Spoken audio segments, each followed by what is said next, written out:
Très bien. Donc, je vais introduire le professeur Michel Essaguer, qui est professeur à l'Université de Bordeaux 2, qui dirige le département des arythmies cardiaques au Centre hospitalier universitaire de Bordeaux. Il est également fondateur et directeur général de l'Institut hospitalo-universitaire de Bordeaux, qui est un institut de recherche fondamentale, clinique et de formation dédié à la compréhension, à la prise en charge et à la thérapeutique des dysfonctionnements électriques du cœur qui peuvent conduire à l'insuffisance cardiaque et à la mort subite. Les travaux scientifiques et cliniques de Michel Essaguer sont focalisés sur l'électrophysiologie cardiovasculaire, en particulier la fibrillation cardiaque. Il est essentiellement reconnu pour ses contributions remarquables dans le domaine de l'ablation de la fibrillation. Il fut le premier à reconnaître l'importance de la veine pulmonaire dans la genèse de celle-ci, et il a été le premier à proposer la technique d'isolement des veines pulmonaires à la base des méthodes actuelles qui sont utilisées dans le monde entier pour le traitement de la fibrillation auriculaire. Michel Essaguer a publié avec ses collaborateurs un très grand nombre d'articles dans les revues les plus importantes de cardiologie. Il est lauréat de nombreuses et prestigieuses distinctions, dont de très nombreux prix, notamment en 2010, il a reçu le prix Le Foulon de la Lande de l'Institut de France et le prix de médecine Louis Jantet. Et il est devenu cette année, en 2010, un membre titulaire de l'Académie des sciences. Je vous propose de l'applaudir.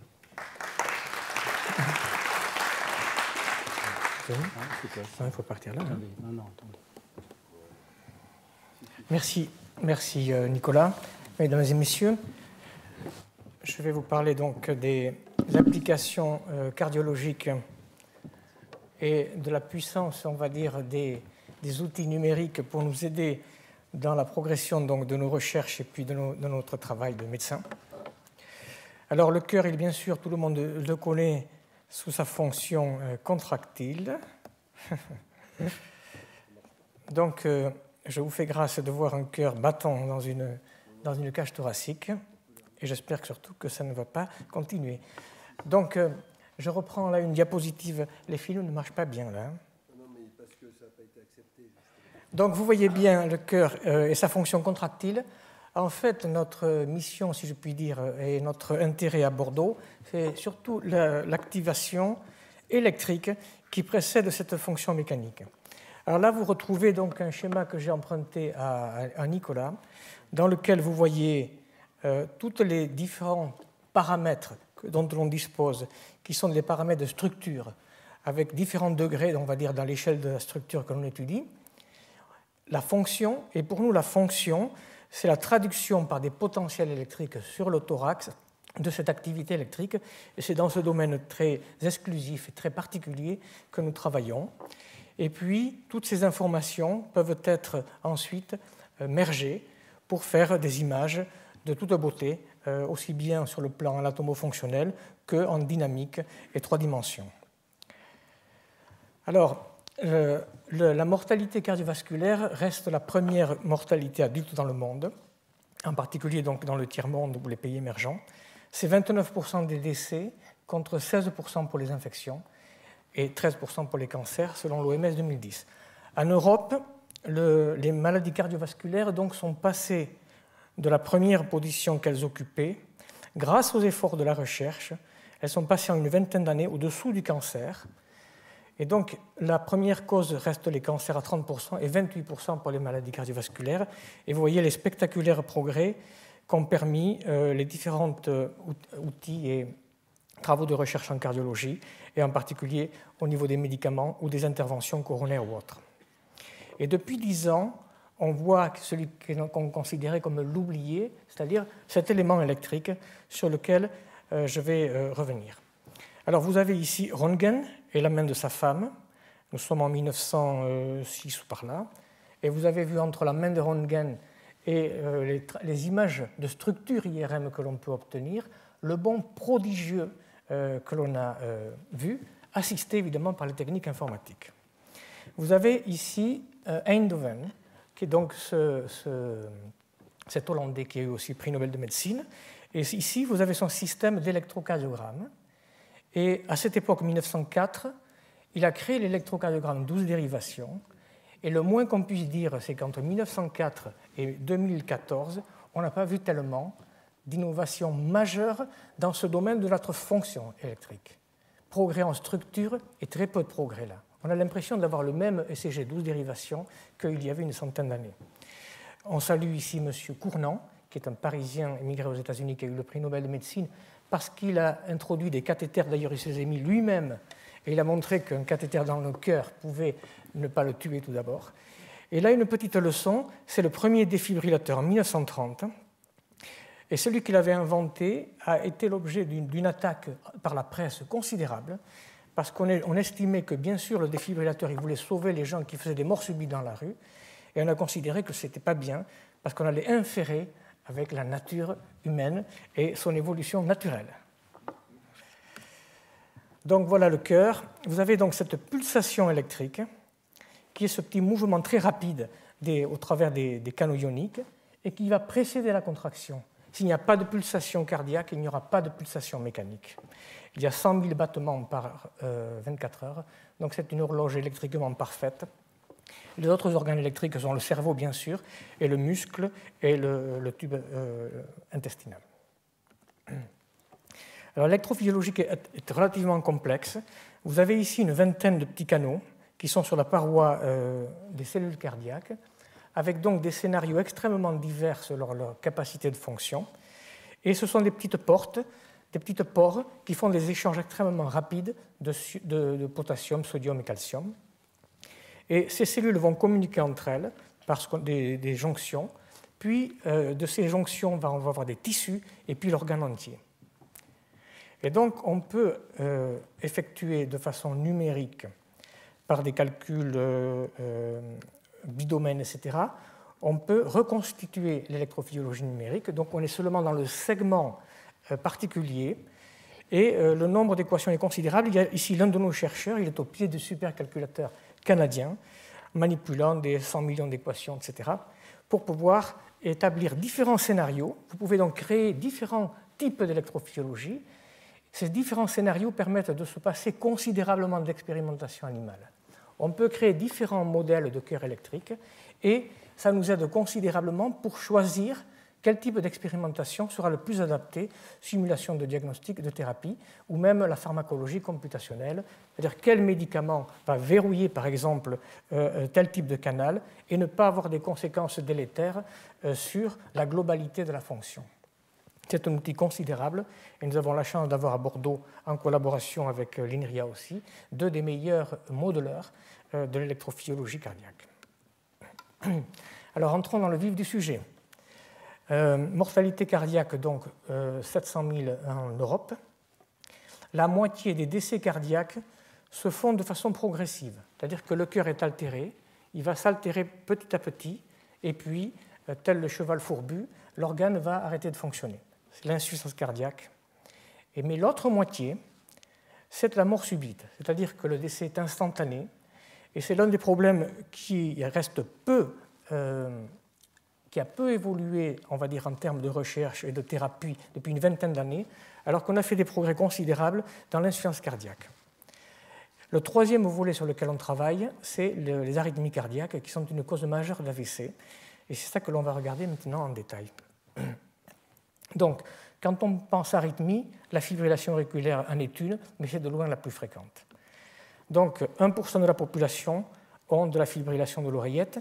Vous avez ici, c'est dommage, vous avez ici le ventricule, et quand la fibrillation, il y a un petit mouvement vermiculaire des oreillettes, et ce petit mouvement vermiculaire fait que les caillots ne se forment pas à l'intérieur, que des caillots se forment, parce que là, il n'y a pas de contraction mécanique, et la plupart de ces caillots vont se diriger vers les artères cérébrales, et c'est un facteur majeur de stroke, c'est-à-dire d'accident vasculaire cérébro-ischémique.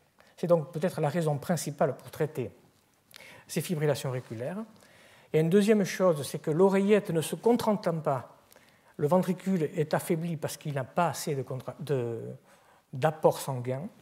Et le troisième élément, et dont on est certain maintenant depuis 5 ou 6 travaux, c'est que sans doute ces petits caillots qui se forment dans les oreillettes fibrillantes envoient de façon des petites pluies d'embolie, et il y a de façon certaine un doublement des démences d'origine vasculaire ou des démences de type Alzheimer. Donc ça fait beaucoup de raisons pour traiter la population qui est actuellement de 5 à 6 millions d'individus en Europe et qui atteindra 20 millions en 2050. Alors, sur le plan de la simulation, vous avez ici, j'espère qu'il va bien vouloir marcher, vous avez ici donc un modèle dans lequel on voit une espèce de balai d'ondes apparemment chaotique, et c'est ainsi que l'on se visualise ce qu'est une fibrillation, un mouvement perpétuel, et un élément que nous avons appris par justement la théorie, c'est que parfois il y a des mouvements de tourbillons, je ne sais pas si on en voit quelques-uns, ici par exemple, des petits mouvements tourbillonnaires dont on ne savait pas qu'ils existaient sur le plan expérimental et qui ont été montrés par la théorie et confirmés ensuite. Ça a été l'un des apports de la théorie à la pratique clinique, dont je vous montrerai des exemples. Donc, vous avez ici le chaos tel qu'on l'imagine. Ici, voilà, vous avez les ondes qui balayent. Et pendant 4 ans, on a essayé de comprendre à Bordeaux pourquoi cette fibrillation, de façon épisodique, c'est-à-dire celle qui apparaît sous forme de crise, pourquoi elle démarrait. Vous avez ici un rythme normal, vous avez ici une fibrillation qui démarre, et ici vous avez l'étincelle. Qu'est-ce qui s'est passé là? Et pendant 4 ans, on a travaillé sur ce tout petit segment de 100 millisecondes pour savoir d'où venait l'étincelle, dans cet endroit-là, de quel endroit elle venait. Parce que jusque-là, on pensait que ça pouvait venir de partout. Et on a eu la chance, avec beaucoup de travail bien entendu, de trouver que ces petites sources-là proviennent des veines pulmonaires, de sorte que le chaos que vous voyez ici, un phénomène extrêmement complexe, ne vient en fait que de quelques petites sources qui, dans le cas particulier, sont dans les veines pulmonaires, c'est-à-dire dans une structure pulmonaire dont on pensait qu'elle n'avait rien à voir avec l'activité cardiaque. Et donc, sur le plan conceptuel, petite chose et effet désastreux. Et donc, c'est ce qui a mis en place la thérapie. Avant de faire de l'ablation, il a fallu faire la cartographie. Après, on peut porter le fer, si je puis dire. Et voilà donc la façon dont on travaille sur cette thérapie, par exemple, qui est actuellement donc la seule considérée dans le monde. Ils s'en pratiquent 300 000 par an. Donc, on introduit des cathéters par les voies naturelles, ici. Et puis à l'intérieur, là, on n'a pas de caméra, mais c'est vrai qu'on a différents outils de navigation qui permettent d'y voir clair, peut-être pas aussi bien que chez Jacques, mais on arrive comme ceci à faire une isolation des veines pulmonaires. Les foyers sont à l'intérieur, les individus, on va dire, qui mettent le chahut sont à l'intérieur, et on va emprisonner ces cellules turbulentes à l'intérieur des veines pulmonaires. Et c'est ainsi que sont guéris les malades, puisqu'il n'y a plus la puissance, on va dire, nuisible de ces sources qui sont extrêmement rapides, à 300 ou 400 par minute. Alors, c'était les arythmies par épisode, et il y a les arythmies permanentes. Et ça, c'est la moitié, c'est-à-dire ça fait 3 ou 4 millions d'individus en Europe. Et là, on est un peu démunis, et on va dire la physiopathologie est méconnue. Et pour reprendre donc les termes des leçons d'aujourd'hui, la physio, c'est finalement la fonction, on ne la connaît pas très bien. La pathologie, la structure, on ne la connaît pas non plus très bien. Pourquoi la pathologie est mal connue, c'est-à-dire qu'est-ce qui dans la structure de l'oreillette fait qu'on a des difficultés, c'est parce que les oreillettes sont très fines, elles font que quelques millimètres, et puis ça bouge. Et donc pour l'IRM, c'est extrêmement difficile, et il y a beaucoup d'efforts effectués en partenariat avec l'INRIA pour ce petit tissu, on va dire, glissant, que l'on puisse parvenir, et depuis 2 ou 3 ans, on parvient à étudier la structure, progrès là encore de l'imagerie et progrès de la numérique appliquée à l'imagerie cardiaque. Et enfin, pourquoi la fonction, la physiologie est mal connue? Les signaux sont extrêmement compliqués, ça fait que depuis 100 ans qu'on entend parler de cartographie de l'oreillette, et c'est vraiment très difficile, c'est une espèce de chaos d'ondes dont on n'arrive pas à trouver, on va dire, un fil conducteur. Alors voilà les 2 progrès qui sont en train d'apparaître. Un, on commence à faire de l'imagerie sur cette structure fine et pulsatile. Et par exemple, vous avez, tout comme dans le digestif, des patients, je vous souhaite d'être plutôt celui-là un jour, avec un petit peu de fibrose, quelques petites plages, plutôt que celui-là où vous avez une altération assez diffuse. Ça veut dire que d'un individu à l'autre, on aura un substrat pathologique qui sera différent et l'application thérapeutique sera différente. Et le sujet sur lequel il y a le plus de progrès à faire, je vous le disais depuis Eindhoven, c'est que l'électrocardiogramme a très peu évolué et il y a beaucoup d'équipes, dont notre IHU, qui travaillent sur ce signal. Le signal qui apparaît à l'intérieur de la surface cardiaque et qui se transmet.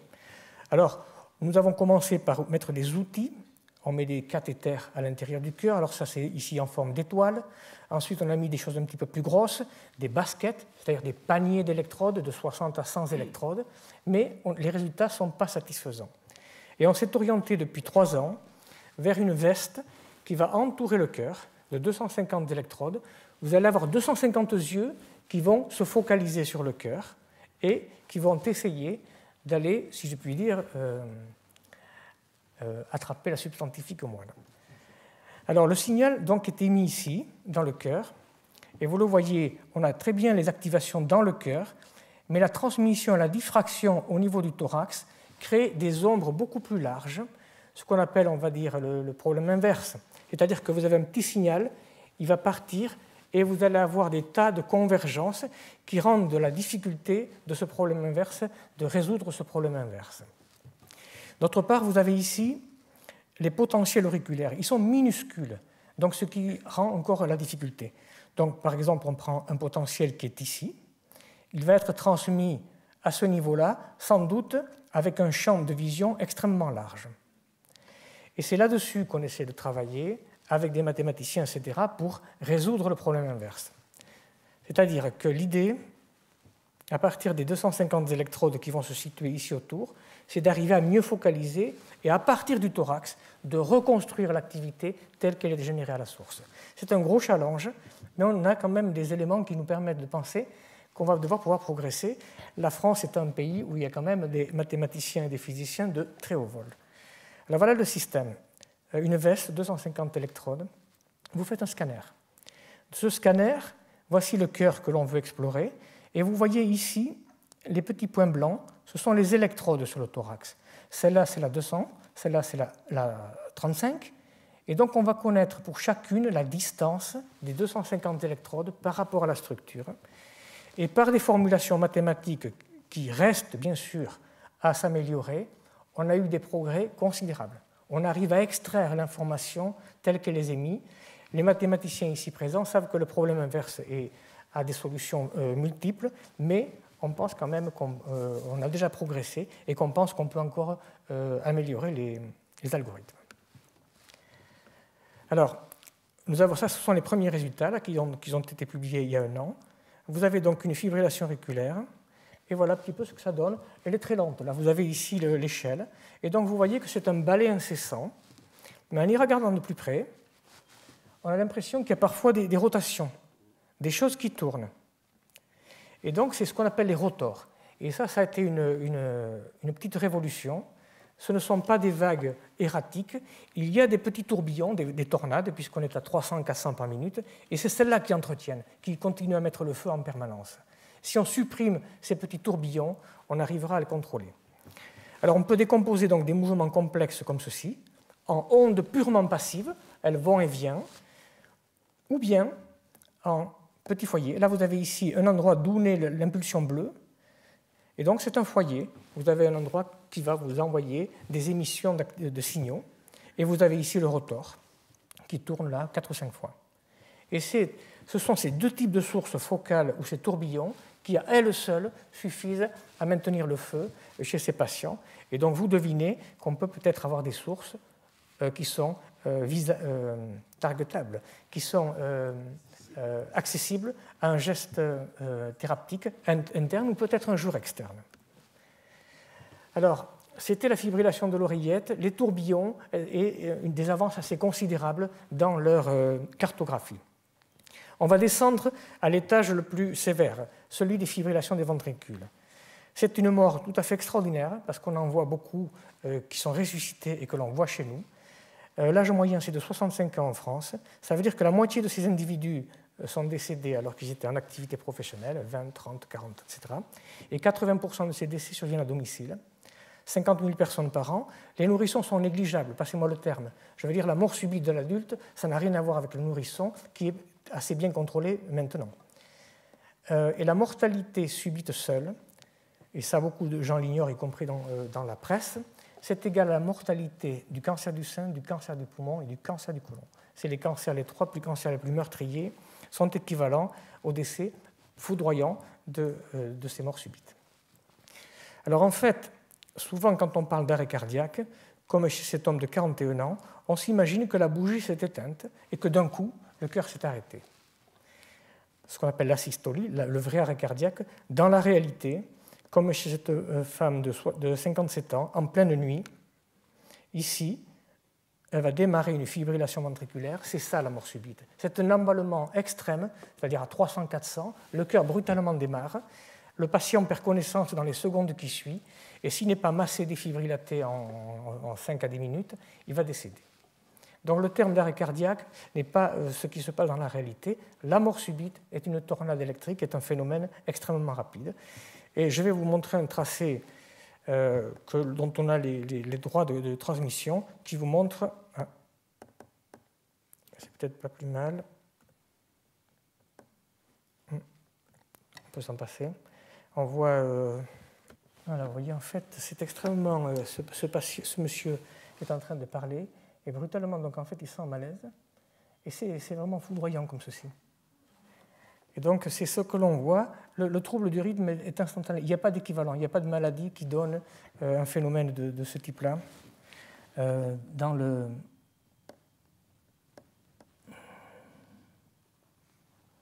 Je suis un peu perdu. Oui, c'est celui-là. Excusez-moi, là-haut. Tout en haut, tout en haut. On a suivi. Voilà. Donc c'est cette instantanéité qui a fait qu'il est extrêmement difficile d'étudier ces patients puisque immédiatement il y a cette perte de connaissance. Et donc on a pu, par différents moyens, on peut rester comme ça, hein? D'accord, ça devrait, des fois que d'autres films ne fonctionnent pas. Donc vous avez donc ici le phénomène à domicile pendant 80%, voie publique 10%. Donc vous voyez les défibrillateurs dans les places publiques ne vont pas, on va dire, adresser la majorité. Et puis, les sportifs ne sont pas un cas particulier. C'est simplement parce qu'ils font une activité sportive. En plus, il y a des caméras braquées sur les stades. Et donc, on a 1 à 2%. Donc, vous avez ici simplement un exemple très particulier chez les sportifs. Il est un petit peu expérimental. Il y a beaucoup de décès lors de pratiques de hockey sur glace et de baseball qui ont obligé les joueurs professionnels à porter des plastrons. Et vous avez ici, par exemple, c'était dans le New England, un choc apparemment anodé entre deux judokas. En fait, l'un des judokas a frappé son adversaire à une position extrêmement précise, juste une petite fenêtre de 10 millisecondes, et provoqué immédiatement une fibrillation ventriculaire. Donc il y a une petite fenêtre dans laquelle tous ces petits pores ioniques peuvent, on va dire, se dérégler et entraîner un trouble du rythme majeur. Donc les problèmes qui se posent ici, c'est la source. Donc on a travaillé beaucoup là-dessus et on a pu montrer que l'étincelle de ces fibrillations ventriculaires se situe dans un tissu que l'on voit ici, qui est une sorte de ramification qu'on appelle des cellules de Purkinje, mais qui sont cardiaques, et ça constitue 2% de la masse cardiaque. Et ces 2% de la masse cardiaque constituent 80% du démarrage des fibrillations ventriculaires. Il y a donc un tissu extrêmement intéressant sur lequel une amélioration de la connaissance peut nous donner des solutions pour un problème aussi dévastateur. On a été brûler ces cellules par thermoablation, et puis les patients n'ont plus refait ces épisodes qui leur entraînaient des chocs répétés d'un défibrillateur. Malheureusement, on ne sait pas encore qui parmi nous, parce que peut-être aura des cellules de Purkinje vulnérables et va donner ces troubles du rythme. Alors, on s'oriente vers l'imagerie. Ceci, c'est un tracé de fluorescence. Pourrait-on, avec ce dont tu parlais, des cathéters, des monachea, etc., des petits outils, pouvoir mieux étudier, faire des biopsies, on va dire, optiques de ces cellules et voir si un individu donné est susceptible de faire. Là, il y a un problème majeur sur lequel on peut travailler et s'améliorer par les ressources numériques en particulier. Vous avez bien compris, pour les morts subites, on peut mettre un défibrillateur, le patient n'en fera pas. Mais qui sera, on va dire, les candidats ou les sujets vulnérables reste un problème absolument fondamental. Il n'a pas beaucoup bougé depuis 20 ans et sur le plan scientifique, c'est un challenge majeur. Alors voilà ce qui, dans la littérature, sont des marqueurs de risque. Je vous passe le détail. Et ils sont globaux, c'est-à-dire que c'est un marqueur qui va s'adresser à l'ensemble du cœur. Et le plus commun, c'est ce qu'on appelle la fraction d'éjection du ventricule gauche. Ici, là. C'est-à-dire que quand le ventricule est un peu faible, ou très faible, on estime qu'il y aura un risque. Mais c'est un facteur peu sensible, peu spécifique. Et on est convaincu que ce n'est pas dans la globalité qu'il va falloir les chercher et que le diable va se trouver dans les détails, c'est-à-dire dans une analyse très fine des différentes parties du cœur dans lesquelles on pense qu'il y aura une disparité de structure ou une disparité de fonction. Et donc on a besoin d'une amplification, on va dire, de la caractérisation de la structure et de la fonction pour parvenir, on va dire, à débusquer le diable, si je puis dire. Alors, les marqueurs génétiques sont importants. On estime que 10% de ces morts subites, c'est une mutation dans l'un des canaux ou dans les protéines qui leur sont associées. Il y a probablement aussi, non pas une mutation, mais 2 ou 3 ou 4 petites, et tout ensemble, elles convergent pour entraîner l'équivalent d'une mutation très pathogène. Et donc là, vous savez qu'il y a des recherches considérables, en France en particulier, et on espère considérablement des progrès. Donc je veux revenir à cette disparité, c'est-à-dire que vous avez ici un patient, il a fait une syncope, il a 70 ans, on lui fait donc un examen scanner, puis une IRM, et puis on s'aperçoit qu'il a des petites plages de fibrose ici. Il a donc une structure, il a fait une fibrose, une myocardite peut-être, une infection cachée, ou un infarctus, ce n'était pas très clair. Donc on avait là un marqueur d'anormal de tissu cardiaque anormal. On a fait une exploration, on a provoqué une tachycardie ventriculaire très grave. On en a donc déduit que la syncope était bien liée à ce petit phénomène anatomique. On lui a posé un défibrillateur et puis cet appareil a délivré des chocs ultérieurement. Il avait bien fait une mort subite avortée et qui a pu être évitée par une analyse de l'image fine. Vous avez ici maintenant une approche fonctionnelle. On va étudier l'électricité. Ce jeune homme, il a 21 ans. Son frère jumeau est décédé subitement en dormant. On l'a découvert mort le matin. Et c'est son jumeau. Il a donc été exploré par cette veste et toute, on va dire, la haute résolution, même perfectible d'ailleurs, du système de cartographie dont on a parlé. Et on trouve par exemple ici en 1 des potentiels d'action de 140 millisecondes, en 2 de 260 millisecondes. Donc il y a là une disparité considérable entre 2 plages voisines qui est parfaitement propice à faire un court-circuit et donc à déclencher le phénomène rythmique. Et enfin, un troisième point. Ces patients, quand ils ont un défibrillateur, on déclenche la fibrillation ventriculaire. Ils sont anesthésiés parce qu'on veut être sûr que l'appareil va faire sa fonction, c'est-à-dire défibriller et remettre le cœur en ordre. Et donc, sur ce jeune homme-là qui a eu à 23 ans une fibrillation ventriculaire, on a posé un défibrillateur et on a déclenché une fibrillation ventriculaire. Et vous voyez très bien sur la partie inférieure ici qu'on a des rotors, qu'on a ici des rotations, et donc qui est parfois une, parfois 2. Et pour nous, ça donne une information qui est clé. C'est-à-dire qu'il est vraisemblable qu'au centre du rotor, dans l'œil du cyclone, il y aura des caractéristiques particulières focalisées qui nous permettront d'avancer dans la connaissance de ces patients.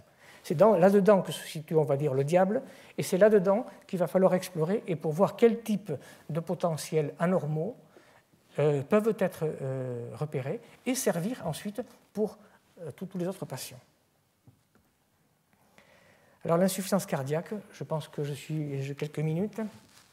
Alors, quand vous traitez, toute la pathologie médicale est ainsi, quand vous réduisez les maladies, les décès par les médicaments, vous entraînez de façon considérable toute une kyrielle de patients qui n'ont pas décédé tôt, mais qui vont avoir une pathologie qui va en faire des pathologies chroniques. Et c'est très particulier au cœur. Grâce aux thérapies de l'infarctus aigu, on a beaucoup de patients qui ne sont pas décédés de façon aiguë, et c'est un bien, mais qui vont vieillir avec un organe qui va se détériorer progressivement. Et donc, vous avez ici, par exemple, un patient qui a... voilà, vous avez un cœur ici fatigué. Hein, vous le voyez, il ne se contracte pas très bien là-haut, il a un mouvement ici qui est une espèce de claudication. Je vais vous la remontrer.